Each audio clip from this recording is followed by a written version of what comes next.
Hasta la vista, dark side. Oh! Hey, that's my catchphrase.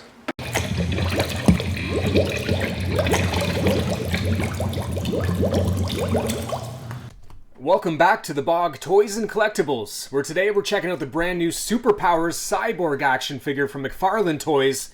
That's right, we're getting another chance at owning one of the rarest and hard to find Superpowers figures in history.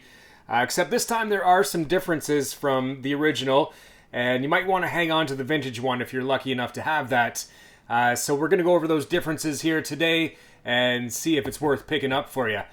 So first of all, it does come in that standard McFarlane Superpowers blister packaging, except this time we do have that nice shiny gold label up in the top corner there. Now I could be mistaken, but I think this is the first wave of gold label cardback figures. Now we have had the vehicles and the Fortress of Solitude with the robot that had the gold label seal, but here it is on an actual cardback. And if we want to compare it to the original package, came out way back in 1986 from Kenner. It's a pretty good representation, an homage to the original there, except we don't have that speech bubble at the top there anymore. I don't think we've actually seen the speech bubble from McFarlane since Wave 1, when it said, like, new for 22 or something. Kind of weird for the figures to be saying that, but that's okay. It also has a different pose. Cyborg's sitting there with his arms crossed there, instead of kind of more of an action pose. And then let's flip it around to the back here. And look at that huge collection of McFarlane Superpowers figures that we have now. There's 64 in total, and hopefully growing still. But yeah, that's pretty cool to see that massive collection that's happening there.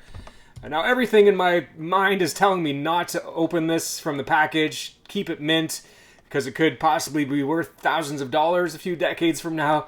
But I'm just going to ignore that voice and go ahead and crack this open. So without any further ado, let's go ahead and do that right now.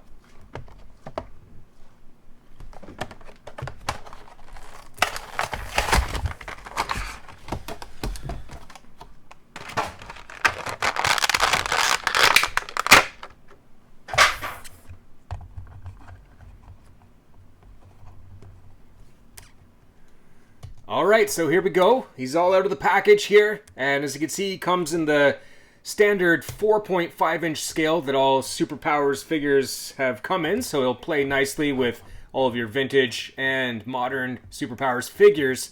As far as the articulation goes, no surprises here. It's got the standard 7 points of articulation that most Superpowers figures have.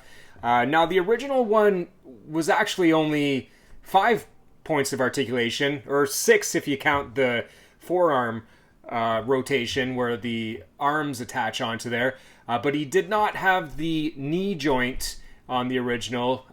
Maybe something to do with the vac finish scraping off or something like that, who knows. But this brand new one here, he does have that articulation at the knees, which is ratcheted and feels nice and smooth. He's also got the leg rotation there, of course, the shoulders or the arm rotation, and then the head will rotate about 180 degrees. You won't be able to, oh yeah, maybe you can do it at a 360. But yeah, it's nice and smooth articulation right out of the box, feels really nice. But of course we don't get that rotation at the forearm like what we had on the original one, which is kind of a disappointment, but either way it still certainly does the trick here. As far as the sculpt goes, it's true to the original. There's a few little differences.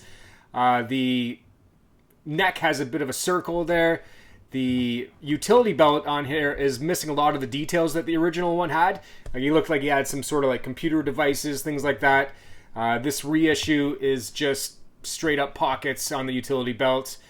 Of course, the arm, again, doesn't have that detachable forearm.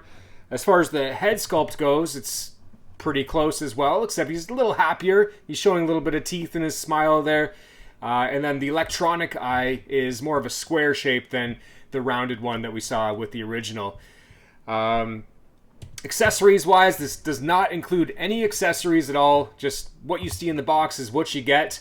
Of course, the original one did have 2 extra arm attachments that you'd be able to swap out. Oh yeah, and I forgot to mention the original one on the back had 2 clips where you could store those extra arm attachments as well, which is missing from this new one here as well. But overall, it's definitely a good reissue, and will be a good placeholder for your Superpowers collection until you can actually get your hands on one of the vintage ones. You know, if you're wealthy enough to own one anyway. So comparing this to some other figures here, and we'll do that along with talking about the paint application, because, you know, there's one obvious difference between this reissue and the original one. It's the lack of vac metal chrome finish on it.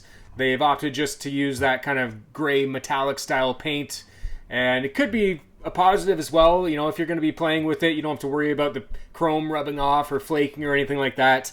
So it'll probably stand the test of time a little bit more than what we saw in the original.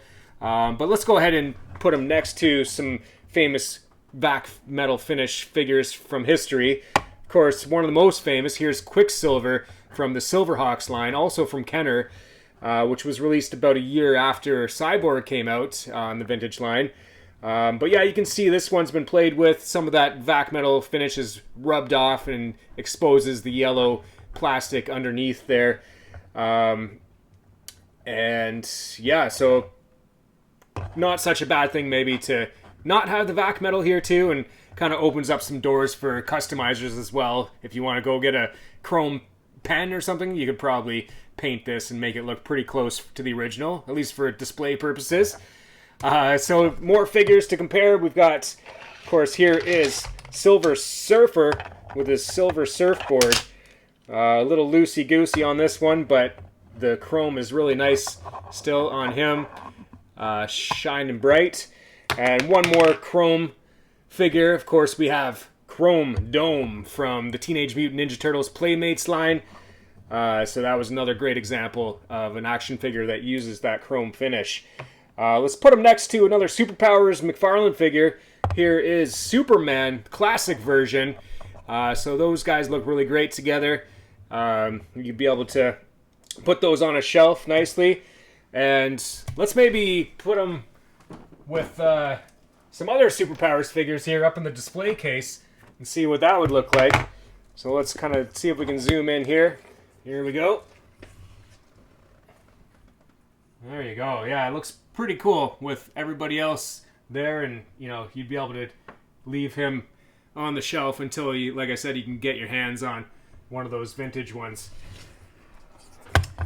But anyway, price point wise, this figure has a suggested retail price of $14.99 Canadian, of course here in Canada. But yeah, they've been selling out pretty quickly. We had about a dozen in last week and they were gone like right away. So if you do see them on the shelves, don't hesitate, pick them up, take it to the cash register and check out. He's definitely not going to be warming any pegs or anything like that, so don't hesitate. We might be getting some more of these in the next week or so, so keep an eye at thebog.com if you want to order some. So yeah, hopefully we'll be doing a restock of those very soon. But yeah, I think that's all that we've got on this figure. Just a quick review and rundown of the Cyborg from McFarlane Toys. And until next time, make sure that you keep all of your mechanical parts well oiled and your vac metal finishes nice and shiny. So thanks again, guys. We'll see you next time. Have a great one. All right, bye-bye.